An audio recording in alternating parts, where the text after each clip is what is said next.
Esta es la predicación del domingo 10 de octubre de 2021 de la Iglesia Cristiana Cristo Viene de Algeciras. La lectura para esta mañana es un texto en el libro del Éxodo, capítulo 16, versículos 1 al 18, que dice lo siguiente. Partió luego de Elim toda la congregación de los hijos de Israel y llegó al desierto de Sin, que está entre Elim y Sinaí, a los 15 días del segundo mes, después de su salida de la tierra de Egipto. En el desierto, toda la congregación de los hijos de Israel murmuró contra Moisés y Aarón. Los hijos de Israel le decían: ojalá hubiéramos muerto a manos del Señor en la tierra de Egipto, cuando nos sentamos entre las ollas de carne, cuando comimos pan hasta saciarnos, pues nos habéis sacado este desierto para matar de hambre a toda esta multitud. El Señor dijo a Moisés: mira, yo os haré llover pan del cielo. El pueblo saldrá y recogerá diariamente la porción de un día, para que yo lo pruebe si anda en mi ley o no. Pero en el sexto día se prepararán para guardar el doble de lo que suelen recoger cada día. Entonces dijeron Moisés y Aarón a todos los hijos de Israel: en la tarde sabréis que el Señor os ha sacado de la tierra de Egipto, y por la mañana veréis la gloria del Señor, porque Él ha oído vuestras murmuraciones contra el Señor. Pues, ¿qué somos nosotros para que murmuréis contra nosotros? Y Moisés añadió: el Señor os dará por la tarde carne para comer y por la mañana pan hasta saciaros, porque el Señor ha oído lo que habéis murmurado contra Él. Pues, ¿qué somos nosotros? Vuestras murmuraciones no son contra nosotros, sino contra el Señor. Luego dijo Moisés a Aarón: di a toda la congregación de los hijos de Israel: acercaos a la presencia del Señor, porque Él ha oído vuestras murmuraciones. Mientras Aarón hablaba a toda la congregación de los hijos de Israel, ellos miraron hacia el desierto y vieron que la gloria del Señor aparecía en la nube. Y el Señor dijo a Moisés: yo he oído las murmuraciones de los hijos de Israel. Háblales y diles: al caer la tarde comeréis carne, y por la mañana os saciaréis de pan. Así sabréis que yo soy el Señor, vuestro Dios. Al llegar la tarde subieron codornices que cubrieron el campamento, y por la mañana descendió rocío alrededor del campamento. Cuando el rocío cesó de descender, apareció sobre la faz del desierto una cosa menuda, redonda, menuda como escarcha sobre la tierra. Al verlo, los hijos de Israel se dijeron unos a otros: ¿qué es esto? Porque no sabían qué era. Entonces Moisés les dijo: es el pan que el Señor os da para comer. Esto es lo que el Señor ha mandado: recoged de él cada uno según lo que pueda comer, un gomer por cabeza, conforme al número de personas en su familia. Tomaréis cada uno para los que están en su tienda. Los hijos de Israel lo hicieron así y recogieron unos más, otros menos. Lo medían por gomer y no sobró al que había recogido mucho, ni faltó al que había recogido poco. Cada uno recogió conforme a lo que había de comer. Hasta aquí la lectura de la Escritura esta mañana.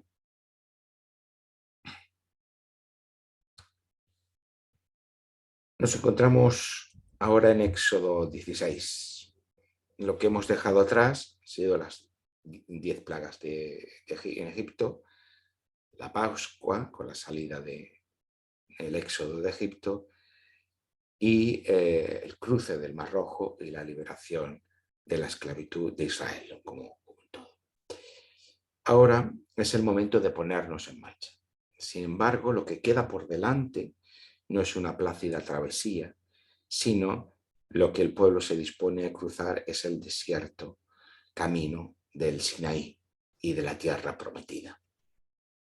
Como dice, hemos leído al principio de este texto, de este capítulo, partió la congregación de los hijos de Israel de Elim y llegó al desierto de Sin. Ya anteriormente era un oasis y previamente ya habían, desde su salida de Egipto, ya habían pasado por otro desierto, que está, el desierto de Sin, que está entre Elim y Sinaí, a los 15 días del segundo mes de la salida de la tierra de Egipto, o sea, un mes y medio después de salir de Egipto. En el desierto, toda la congregación de los hijos de Israel murmuró contra Moisés y Aarón. Estamos en el desierto. Ya el pueblo de Israel lleva un mes y medio en el desierto. Y lo que le espera, como en todo desierto, lo que le espera al pueblo pues, es la falta de comida y de agua. Este espacio entre Egipto y la tierra prometida, incluyendo la península del Sinaí, es pues, calificado en el texto como un desierto. Sin embargo, no nos debemos imaginar un desierto arenoso, tipo Sáhara, sino un lugar montañoso, en el que el suelo apenas produce vegetación y en el que el agua escasea. Pues, tenemos que imaginarnos este otro tipo de desierto. Una tierra montañosa, pedregosa, desértica. Por eso, este espacio en el que se va a encontrar el pueblo de Dios hasta que llega a la tierra prometida, el desierto se convierte en la escuela de la fe para el pueblo de Dios.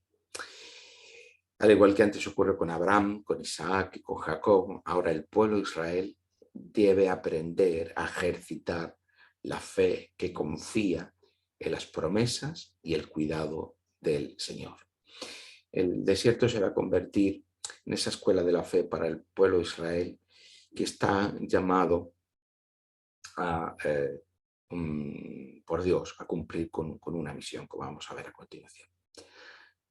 En ese desierto no hay medios de subsistencia. La escasez de alimentos y de bebida, agua, elementos que son indispensables para la vida, pues en ese espacio la comunidad de fe israelita debe aprender a vivir en absoluta confianza y dependencia de Dios. Pero en todo ese camino no están solos, sino que en todo ese camino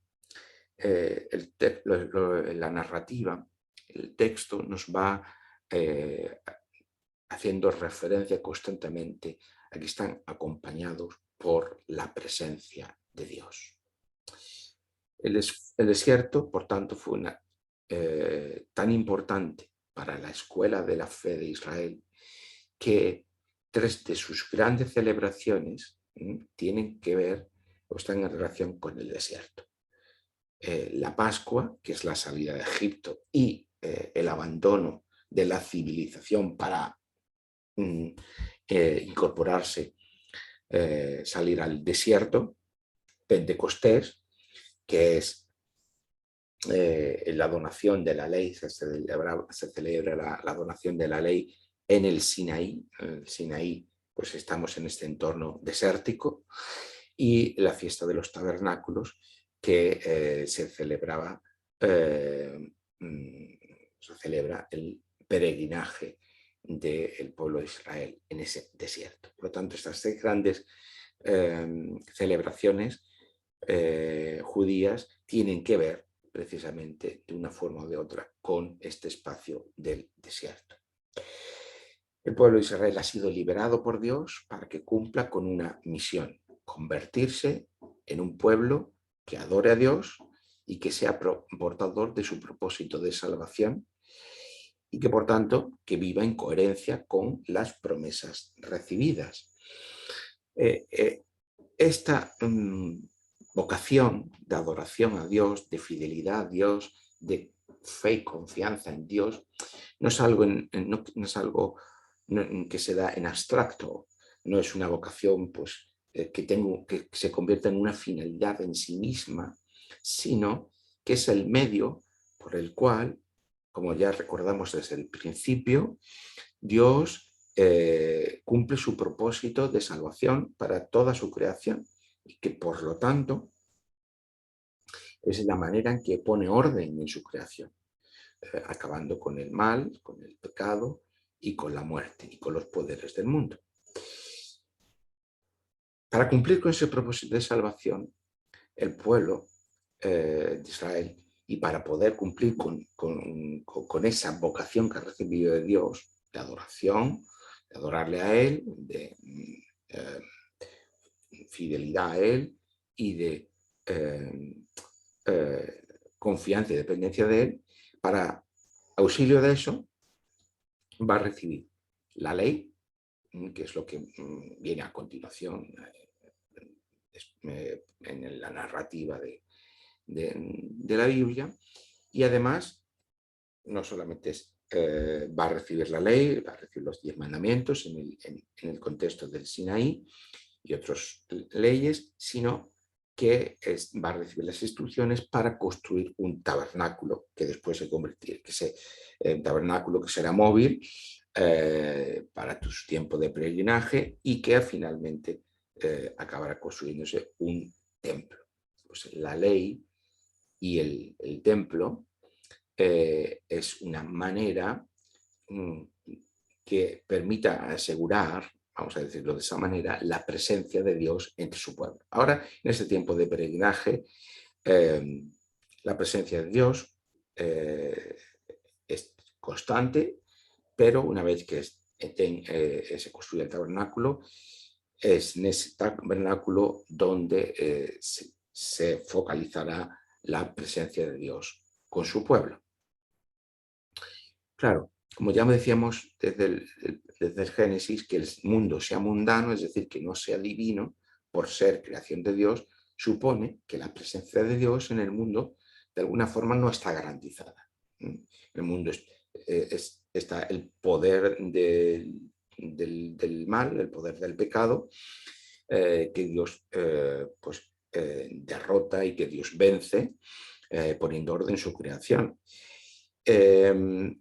Pero el mundo no es Dios, sino que el mundo es otro frente a Dios, diríamos, porque si es creación de Dios, la presencia de Dios en el mundo no está, digamos, garantizada. Por lo tanto, Dios puede mostrarse ausente, tanto ausente como presente. Una manera en que la presencia de Dios con su pueblo es dialéctica, diríamos, va y viene en función también de la fidelidad que el pueblo presenta al pacto de Dios. Por eso la presencia de Dios, que en toda esta parte de la Biblia tenemos traducida como la gloria de Dios, es promesa de vida para el pueblo y para la creación, porque y donde Dios se hace presente, esa plenitud de vida se lleva a cabo, donde su justicia se materializa, y no olvidemos que la promesa de una nueva creación supone una nueva realidad en la que Dios reina, en la que Dios gobierna, en la que Dios se hace presente en toda su plenitud. Por lo tanto, la presencia de Dios implica esta promesa de plenitud, de vida eterna, de vida plena, de su reinado, a través del cual Dios está renovando, transformando el mundo. Este pueblo que está llamado por Dios para adorarle, para que viva en confianza y dependencia de Él, porque es el medio en el que Dios va finalmente a acabar con el poder del pecado y el poder de la muerte de la creación, es la narrativa mayor en la que nos encontramos, en la que muchas veces vemos ese llamado a que Israel cumpla su vocación delante de Dios. No es como digo, no es algo en abstracto, no es algo que se dirima solo exclusivamente en la relación entre Dios y el pueblo de Israel, sino que cumple un propósito mayor, que es llevar a cabo, es el medio por el cual Dios lleva a cabo sus propósitos de salvación para toda la creación. Por tanto, el desierto se convierte en la escuela de discipulado y de fe de Dios con su pueblo. Y claro, cómo esa fe se pone a prueba, es decir, se ejercita, pues las oportunidades no se hacen esperar porque pronto falta el alimento, ¿no? Pronto estamos en el desierto, ya llevamos tiempo en el desierto y pues ya el alimento escasea. Entonces, como hemos leído en los versículos 2 y 3 de este capítulo, dice: en el desierto toda la congregación de los hijos de Israel murmuró contra Moisés y Aarón, o se quejaron o protestaron contra Moisés y Aarón. Los hijos de Israel les decían: ojalá hubiéramos muerto a manos del Señor en la tierra de Egipto, cuando nos sentamos ante las ollas de carne, cuando comíamos pan hasta saciarnos, pues nos habéis sacado este desierto para matar de hambre a toda esta multitud. Ante la incertidumbre y el peligro que representa el desierto, Israel echa de menos la abundancia de Egipto. Pero claro, Egipto, igual que Babel, en el capítulo 11, son esos poderes que son el resultado de la autodivinización del ser humano. Cuando los seres humanos, como en Génesis 3 en Edén o Génesis 11 en Babel, no responden a la vocación dada por Dios, es decir, de vivir en confianza y dependencia de Él, en vivir en crecimiento y en creatividad, en esa creación que Dios ha creado, dependiendo y confiando en Él y respondiendo a esa vocación de adoración que Dios ha puesto en el ser humano. El resultado de eso es que los poderes idolátricos, es decir, los poderes del mundo, y aquí debemos pensar los poderes políticos, económicos y espirituales o supramundanos, están unidos inextricablemente, forman parte, en la Biblia forman parte de un todo. Pues esos poderes idolátricos, cuando no estamos cumpliendo con la vocación de adoración a Dios, de confianza en Él y de fe en Él, lo que ocurre no es que vivamos en un mundo neutro, sino que los poderes idolátricos toman posesión del mundo y toman posesión de nosotros mismos. Igual que ocurre con el poder del pecado que está detrás de estos poderes idolátricos, el poder del pecado, que cuando no confiamos en Dios, cuando no creemos en Él, cuando no dependemos de Él, cuando no adoramos a Él, cuando no le seguimos a Él, lo que hace es que ocurre es que el poder del pecado y estos poderes humanos y superhumanos, pues nos acaban esclavizando y nos acaban deshumanizando, impidiendo la vocación, el propósito con el que hemos sido creados para estar en comunión y en relación con Dios, para desear a Dios. Entonces el deseo de Dios se pervierte y acaba convirtiéndose en autodivinización. Por lo tanto, los poderes del mundo también tienen que ser vencidos para que Dios ponga orden en su creación. Y por tanto, Egipto, como Babel, pues tienen que ser vencidos. Como nos dice la narración bíblica, que son vencidos precisamente con el éxodo, con esa salida, con esa deslegitimación de dichos poderes. Por eso, ante la falta de fe, de confiar en las promesas de Dios y en su provisión, pues el pueblo de Israel, como nosotros mismos, preferimos la abundancia de la esclavitud, porque la incredulidad nos ciega. Es cierto que la situación no pintaba bien, no había muchos elementos para ser optimistas o para estar esperanzados. Pero ¿cuándo pinta bien la situación, vista en sus propios términos? ¿Pinta bien la situación del mundo actualmente? ¿Ha pintado bien la situación del mundo en algún momento? También es cierto que, claro, nosotros como lectores aventajados tenemos la clarividencia de conocer lo que ocurre a continuación, pero nosotros también no somos ciegos respecto a nuestra propia situación presente. Y esa ceguera en nuestra propia situación presente no nos hace dejar de confiar en el Señor o nos falta esa confianza, esa dependencia del Señor, o realmente no estamos adorando y siguiendo al Señor, y por lo tanto no es que vivamos una vida neutra, sino que hay otros poderes que son los poderes que nos esclavizan, que nos deshumanizan, que nos ciegan. Sin embargo, y a pesar de nosotros mismos, la narrativa de salvación continúa. Dios es fiel a su promesa. Y aunque pueda tardar, no cesa, no se para. Cuando leíamos el relato del no sacrificio de Isaac, ¿recordáis en Génesis 22? Vimos cómo Abraham llamó a aquel lugar el Señor provee. El Señor proveerá, le dijo Abraham a su hijo Isaac, cuando aún no sabía lo que iba a ocurrir.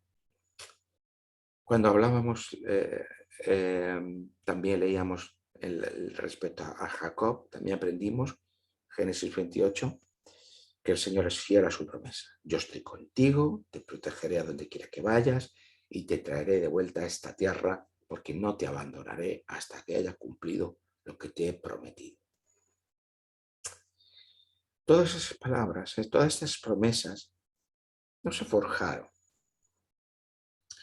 en una situación de comodidad, de abundancia, de estabilidad, de tranquilidad. No, se forjaron en medio de la dificultad, de la escasez, de la carencia, en circunstancias que quizás, en términos humanos, no favorecían la confianza y la esperanza. Como vemos, está Israel en el desierto, pero la situación de Abraham tampoco fue en muchos momentos buena. La situación de Jacob en este capítulo 28 tampoco lo era. Sin embargo, a esa confianza y a esa esperanza es a lo que somos invitados constantemente a lo largo de toda la narrativa de salvación bíblica. La historia del pueblo de Israel no, en la Biblia no fue, y después tampoco ha sido, nada fácil en absoluto. Pero la narrativa bíblica constantemente nos llama a la confianza y a la esperanza. Así que, como decía Abraham, Dios provee, Dios proveerá. Dios en este momento también provee. Y provee codornices y provee maná para comer. Hemos leído los versículos 13 al 15.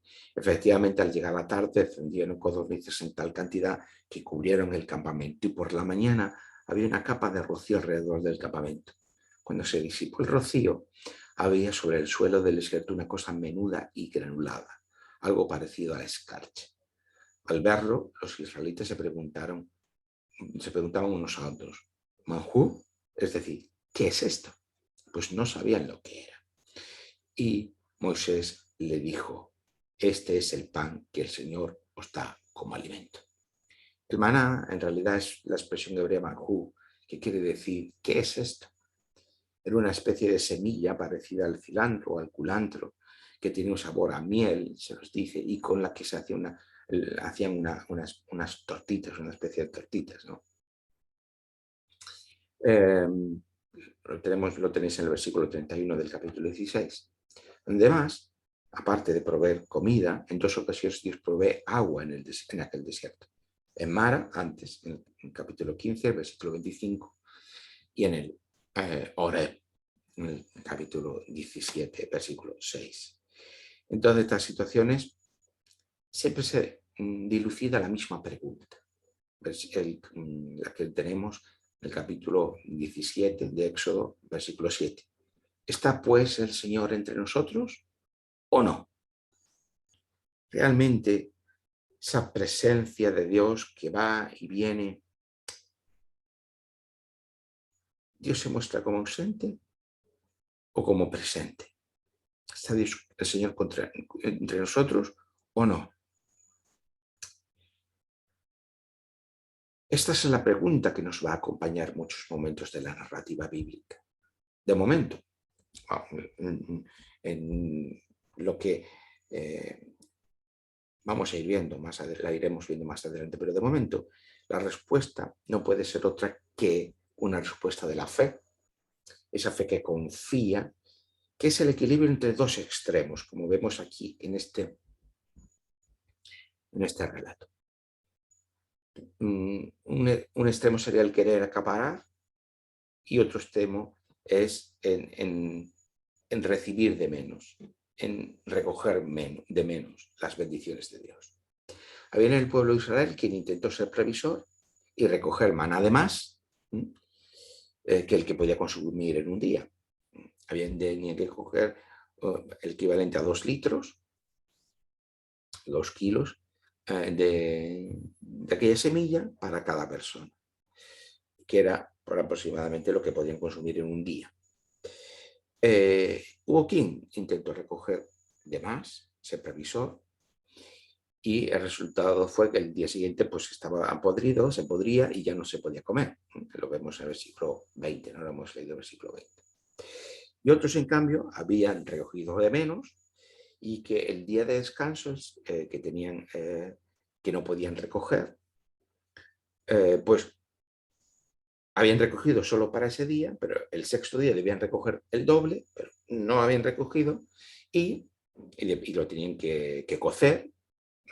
Y ese día el sexto día no lo habían recogido de menos, no habían recogido la cantidad doble para el siguiente día, y cuando salen en el día de reposo a recoger, pues no hayan nada, y lo tenemos en el versículo 27. Y es que recoger de más supone el no confiar lo suficiente en Dios para mañana, pensar que mañana Dios no va a proveer, que ha provisto hoy, pero que quizás mañana no provea y yo recojo de más para tener de más, es decir, es mi lógica, la lógica del cálculo humano que quiere imponerse sobre la provisión de Dios, o en recoger de menos cuando debía recoger en ese sexto día el doble, que es bueno, yo sé lo que tengo que hacer, o yo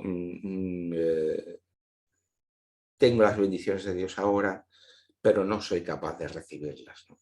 Esa es la actitud de quizás que por un lado la confianza supone ese equilibrio entre no acaparar, porque ese hecho de acaparar nos hace egoístas, o incluso de no recibir lo dado, lo cual nos hace orgullosos o nos hace también faltos de agradecimiento. Y esto es lo que nos ocurre con las bendiciones de Dios. O las queremos acaparar para nosotros solos, o somos ingratos. No somos capaces de recibir lo que Dios nos da, porque quizás somos orgullosos y no queremos depender de Dios. Y la fe, la confianza, supone tener el equilibrio entre esos dos extremos. Debemos esperar y confiar lo que Dios nos da, y debemos ser agradecidos cuando Dios nos da lo que Él tiene a bien proveernos. Y ese es ese equilibrio que debemos también aprender en nuestra vida de fe. Ese es entre la recepción graciosa, por gracia de Dios, y la confianza en la provisión de Dios.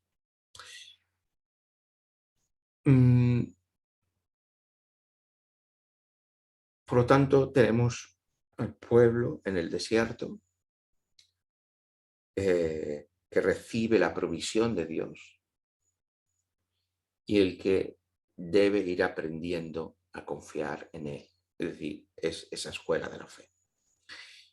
Y habrá que seguir esa narrativa para ver cuál es, si Israel aprende o no aprende a ser fieles a Dios, a responder a la vocación que ha recibido y a adorarle a Él. Pero damos un salto en esta narrativa y lo vemos en la perspectiva desde el Nuevo Testamento. A la larga, lo que la Biblia nos enseña es que ni el templo iba a convertirse en la salvaguarda de la presencia de Dios, y para esto tienen que ocurrir muchísimas cosas entre medio, ni aquel maná sería el pan definitivo que el pueblo de Dios necesitaba para asegurar su vida. Por el contrario, la presencia de Dios, a partir de un determinado momento, pues ya no estará ligada al templo, sino a una persona. Igual que en Sinaí se da la ley que va a acompañar al pueblo hasta que se dé el cumplimiento de la promesa de Dios en el Señor Jesucristo, en Jesús el Mesías. De igual manera ocurre con el templo, en el que a partir de un determinado momento ya no estará la presencia de Dios unida a ese templo y el templo acabará desapareciendo. Pero es que lo que nos enseña Jesús, el Mesías, el Hijo de Dios, es que ese templo, como garante de la presencia de Dios, va a ser sustituido o completado, culminado en una persona, en la persona de Jesús. Respondió Jesús y les dijo: destruid este templo y en 3 días lo levantaré. Entonces los judíos dijeron: en 46 años fue edificado este templo y tú en 3 días lo levantarás. Pero él hablaba del templo de su cuerpo. Esto es el Evangelio de Juan, capítulo 2, versículos 19 al 21. Que hemos dado un salto muy grande. Lo que quería que vierais es cómo precisamente en el Evangelio de Juan vemos, y esta temporada vamos a estar predicando y estudiando sistemáticamente el Evangelio de Juan, más adelante, después de Adviento, pues nos adelantamos un poquito y vemos cómo precisamente aquella presencia de Dios que estaba acompañando al pueblo de Israel en su peregrinaje por el desierto, que después se va a centralizar en el tabernáculo y después en el templo, y que en función de cómo Israel va a cumplir o no con la vocación que es dada, el templo deja de ser ese garante de la presencia de Dios. Lo que vemos mucho tiempo después, muchos siglos después, es que ese templo va a ser sustituido por la persona del Mesías, que ahora es la presencia de Dios con su pueblo. Jesús, el Mesías, el Hijo de Dios, es la encarnación, es de Dios a través de la persona de su Hijo. Y la manifestación de su presencia no ya una presencia indirecta, ni representativa, ni simbólica, sino directamente personal. Lo que el templo pretendía ser, como la presencia constante de Dios con su pueblo, ahora está encarnada en Jesús.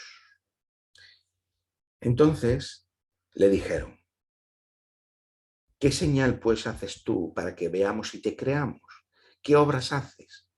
Nuestros padres comieron el maná en el desierto, como está escrito, les dio a comer pan del cielo.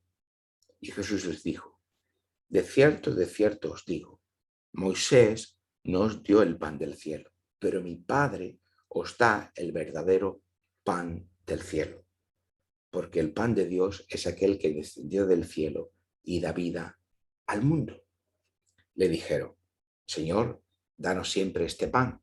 Jesús les respondió: yo soy el pan de vida. El que viene a mí nunca tendrá hambre, y el que en mí cree no tendrá sed jamás. Estas son las palabras en el Evangelio de Juan, capítulo 6, versículos 30 al 35. Jesús no solamente va a sustituir al templo con su propio cuerpo, sino que Jesús se da a conocer como el pan de vida. A diferencia de aquel maná, este pan es el que verdaderamente da vida al mundo. El pan que es Jesús. Porque, como ya hemos repetido, se trata de eso, de que Dios está acabando con el poder del pecado y el poder de la muerte en su creación. Lo hace a través de la cruz y la resurrección. Lo hace, por tanto, a través de Jesús, el Mesías, su Hijo. Se trata de que la muerte sea definitivamente derrotada y que el pecado sea definitivamente derrotado. Pero se trata también de que Dios pone orden en su creación, y para lo cual es necesario también derrotar los poderes del mundo, que gobiernan el mundo, porque los seres humanos se entregan a esos poderes idolátricos en lugar de cumplir con la vocación de adoración, de fe y de confianza en Él. Jesús es, por tanto, ese pan de vida, esa conexión profunda con la fuente de vida, y por eso puede decir que el que viene a mí nunca tendrá hambre, y el que en mí cree no tendrá sed jamás. ¿Os acordáis del pueblo que hemos peregrinando en el desierto, como hemos leído ahora, hace poco? ¿Qué le faltaba? Pan y agua. Tenían hambre y tenían sed. Y Jesús ahora nos dice que Él es ese pan y esa agua. Y el que coma de ese pan que es Jesús y beba de esa agua no tendrá hambre ni sed jamás. Tendrá vida eterna, vida en plenitud. Nuestra sociedad vaga por un desierto, del que se han desecado muchas de las fuentes últimas de sentido, como hemos dicho en otras ocasiones. Nos falta el alimento y nos falta el agua del sentido. Ya andamos errantes, vagando sin rumbo por el desierto. Pero lo que la Iglesia cristiana anuncia en esta sociedad en la que vivimos es que no tenemos por qué perecer en el desierto, ni de hambre ni de sed. Ahora, recientemente se están publicando las cifras de suicidio en España. Son terribles. Esta sociedad perece por falta de sentido, en el sentido existencial, pero en el sentido también real y físico.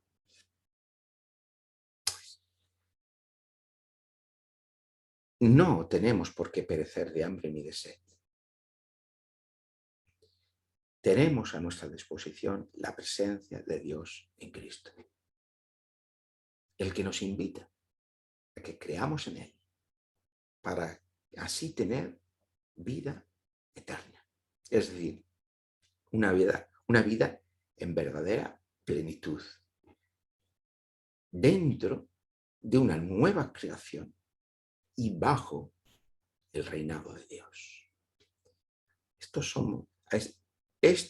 es el plan de Dios, la vocación de Dios para su creación.